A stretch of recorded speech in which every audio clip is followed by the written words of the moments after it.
Welcome to From the Mind of Christine McConnell. Today's episode is really fun. We are making a Halloween prop. And you might be asking yourself, isn't it a little early to be making Halloween props? And I don't personally think it's ever too early to start. So we are going to be taking a plastic skeleton that you can buy and making it look as realistic as we possibly can manage. There's a couple really great bonuses to doing this. And the biggest is if you have a bunch of plastic skeletons around your house and people know that they're plastic, they're much less likely to question if you have a real one kind of blended into the mix. So with that said, let's unbox this and begin. I found my skeleton on eBay, and I've actually bought several of these in the past just because the quality is pretty decent on them. They are pricey for a Halloween prop, but if you kind of take even remotely okay care of them, they do last.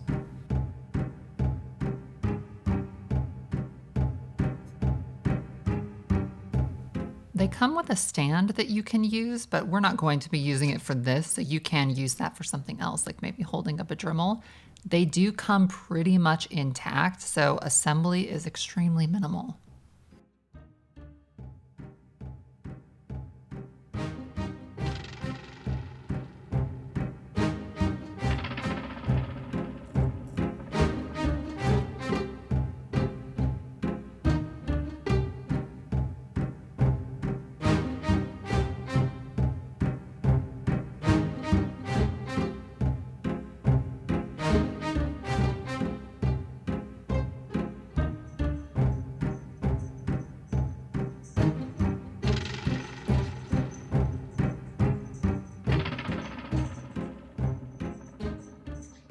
Now that we've got that out of the box, we are going to do something a little experimental, and that is the spinal cord on these. The ones you get, that are for medical schools and things like that, they come with these very rigid rods that run up the back of them, and it causes them to sit very unnaturally if you try to pose them.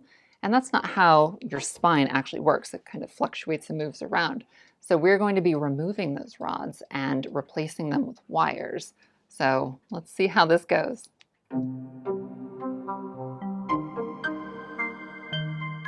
We're going to start by just taking apart each one of these vertebrae, and you want to keep them together. You don't want to lose track of their order.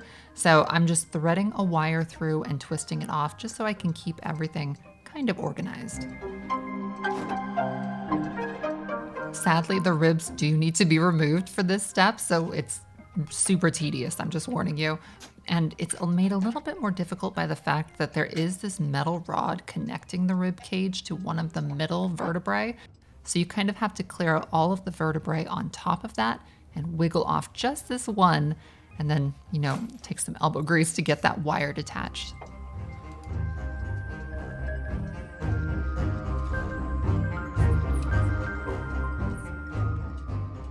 If in elementary school you ever had to make one of those macaroni necklaces, this part is really similar to that, I think.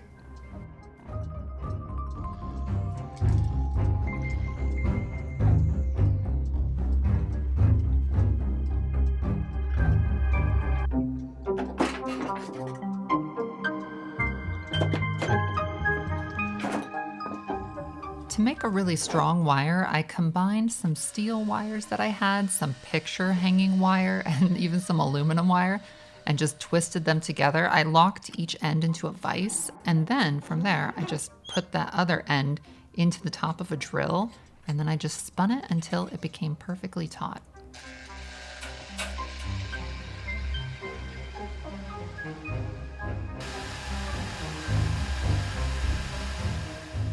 In total, I made 3 of these strands, and then I took 2 of those and wound those 2 together so I could have a really strong wire in the back.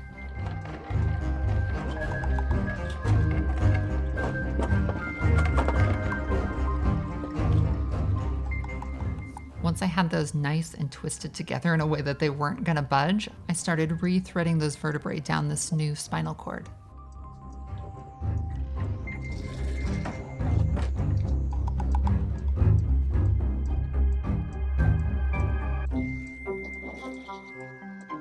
To make sure these stayed as taut as I needed them to, we used a heavy-duty wire clamp, and it was kind of overkill. You could really use something that you could just get at the local hardware store.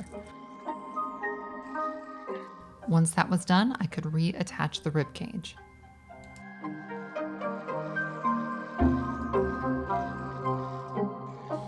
To ensure that I could still move the head around, I drilled a total of 3 holes, one right in the center, which I pulled all 3 wires through, and then 2 off to the side that I was able to thread each of the wires down through, and then I just twisted it around a bunch of times right there at the base of the skull, and it gave it a lot of mobility. All right, well, that worked out awesome. Now we're going to tackle the ribs. So, one of the big things that makes these artificial skeletons look super fake is a bulging rib cage, because in life, you have something called costal cartilage that connects your sternum to your ribs. And when you die, that begins to sort of wither and decay.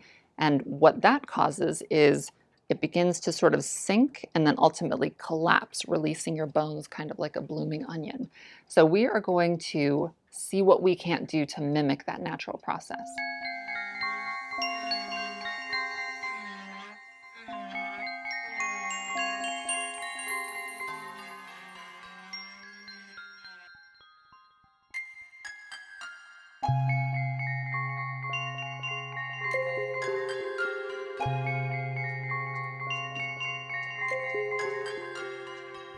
Once these look like they had a few months of, good rot going on, I punctured 2 holes with a drill right there in the bottom of the sternum, threaded a wire through, and then attached that to the back of the spinal column and just tightened it until it looked like it was sinking in.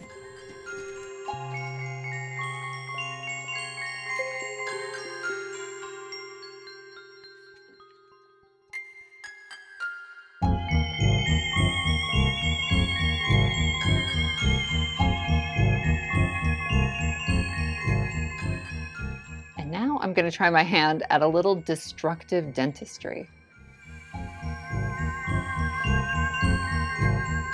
While having a full set of teeth usually makes the average person look pretty great, on a skeleton, typically the fewer teeth they have, the better, or at least I think, the more attractive they tend to look.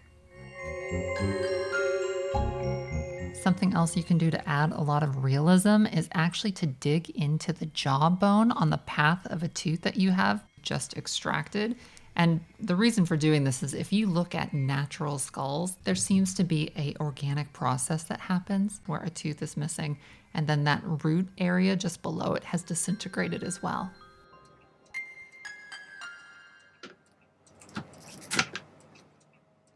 Okay, now that he's got a red carpet smile, it's time to build up some of his areas with some spackle. I'm using this brand that is pink at first, and then as it dries, it fades to white. And I'm doing that so you can see everywhere that I'm adding.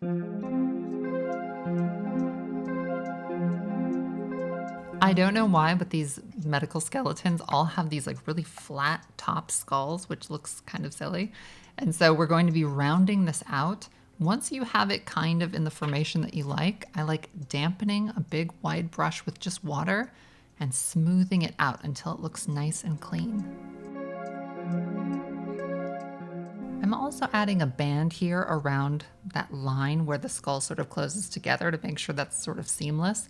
Something really important that you should do before applying the spackle, I should have mentioned, is you want to sand down all of these surfaces beforehand. And that just gives, the spackle something to hold on to. To give this fellow a lot of character, I'm going to be building up his brow area really kind of high up and then dipping it down low towards the center. And this will just give him kind of a really menacing, awesome look. To really bump up the creep factor, you can also add just a little bit of spackle to both of his canines on the top, bringing them to a menacing point.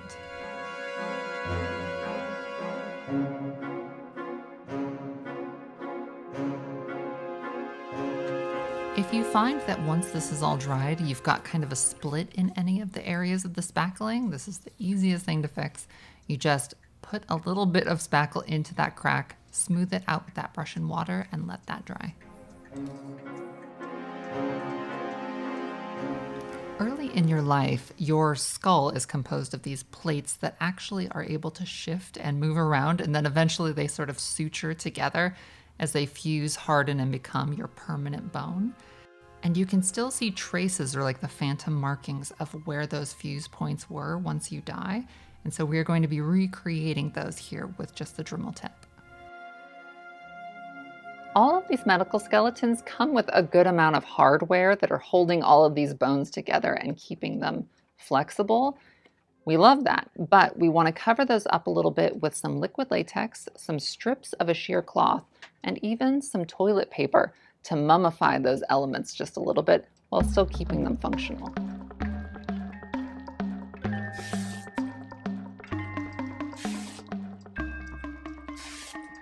I'm beginning by dousing these strips in this liquid latex and straining them as much as I possibly can. They are very wet when you first apply them, and they are not super simple to stick together. But if you give them a little bit of time, usually I'll hit them with like the blow dryer once or twice just to get them tacky, and then it becomes much more, simple to get them to stick where you want them to go.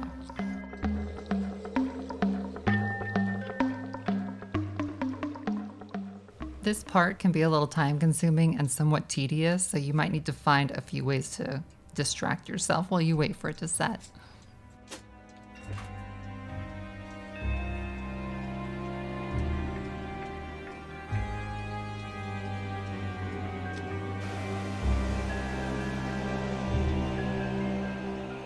To eradicate any man-made marks made from that Dremel tool, I'm coating these decayed cartilage areas with just a thin coat of that liquid latex.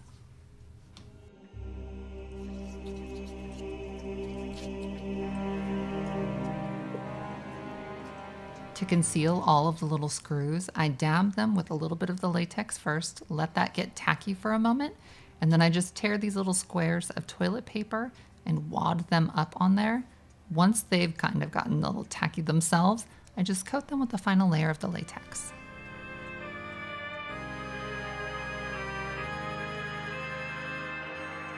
To finalize and set all of this latex, I'm using a little bit of a face powder, just dusting it over it. You can actually use flour, pretty much any kind of like powder or dust around your house.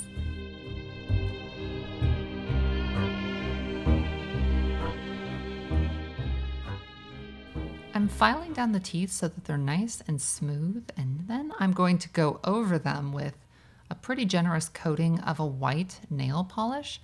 And then once that has completely dried, I will set that with a clear nail polish. And this ultimately serves two purposes. For one, teeth are always a different shade of, color from the rest of the skull. And they tend to have a little bit of a shine to them as opposed to where the skull tends to be kind of matte. And in addition to that, this nail polish will actually harden these teeth enough that that delicate kind of spackle is much less likely to chip or break over time.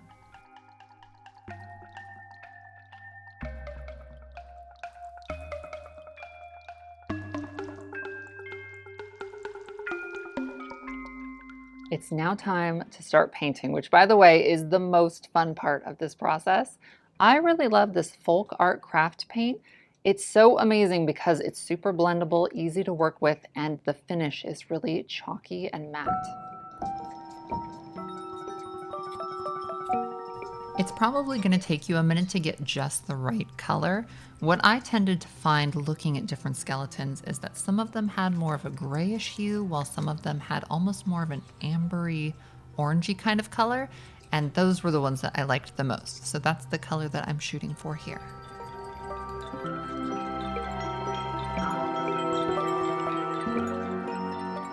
For this part of the process, you definitely want to be using a sponge as opposed to a brush, because obviously brushes are going to leave streaks and sort of unnatural markings, and sponges are just terrific on getting in those little kind of nooks and crannies and leaving kind of a mottled, textured appearance.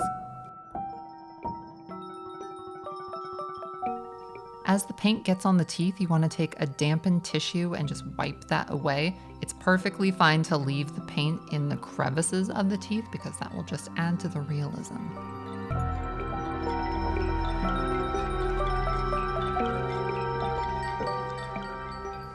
I've mixed a darker shade and I'm going over all of the areas of cartilage with this. We will be blending this in a little bit more, but you do kind of want to differentiate the cartilage from the bone.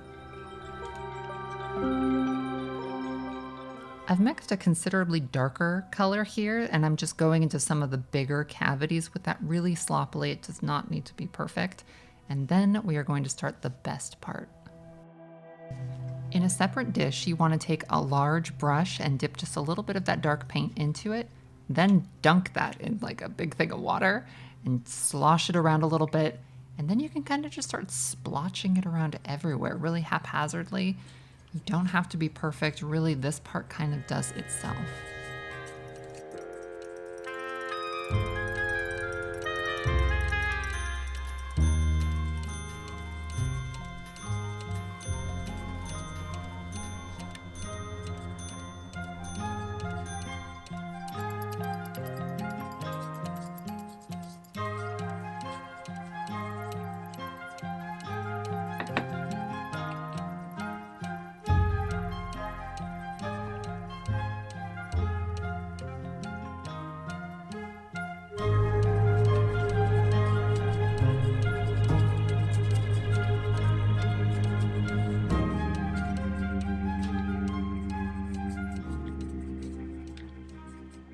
You definitely don't want to be wearing anything nice, by the way, when you do this part, because those little things tend to splatter everywhere. So make sure you've got a drop cloth down and you're not wearing anything you care about.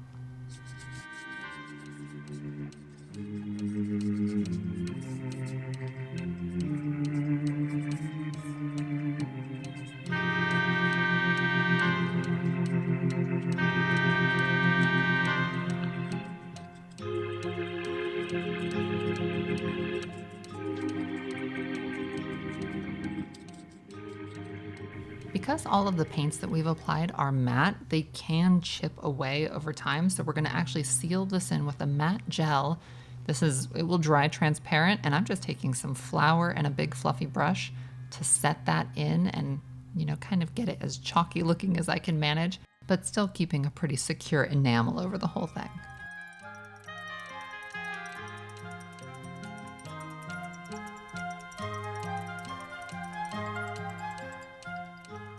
And now for the final touch.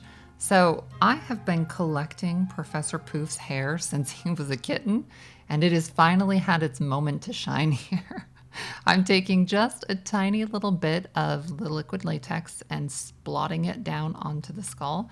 And then I'm just taking little tiny bits of Poof's hair and putting it on here just so that it looks like this fellow maybe died quite a while ago and he had some gray hairs that kind of withered but still clung on somehow.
Okay, he's finished and he looks so neat. I know that this is technically a Halloween prop, but I'm going to keep him around all year long because he's so much fun. We were initially going to do another project up here in the attic. It was going to be over in the Widow's Walk, but we discovered a nesting little group of birds that were active, and so we didn't want to disturb them, and so we kind of used this project as a fallback, and it ended up coming out awesome. So we still have some very exciting things coming up in the next month, so stay tuned for that, and I will see you all again very soon.